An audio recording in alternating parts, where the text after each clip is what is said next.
anybody mention how old it's been, how long it's been going? It says it on the curtain over there, but don't trust that. I don't trust that. You see above, I don't know if you can see above the doorway there. The official dining room is yours.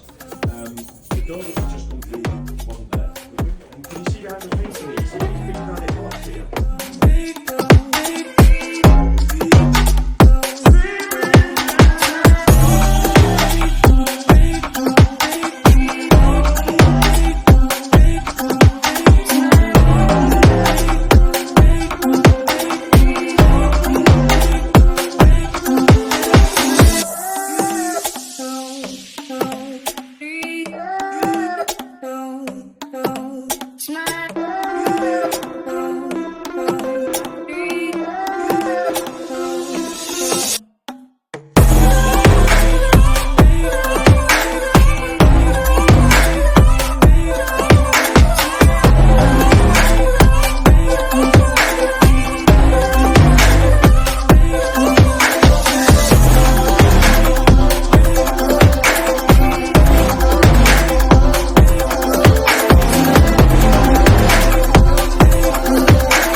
Can you hear me up there, by the way? Yeah. It's like I said, upstairs used to be a white cell, but this was then later the white cell. Sometimes people ask me if these are real bubbles.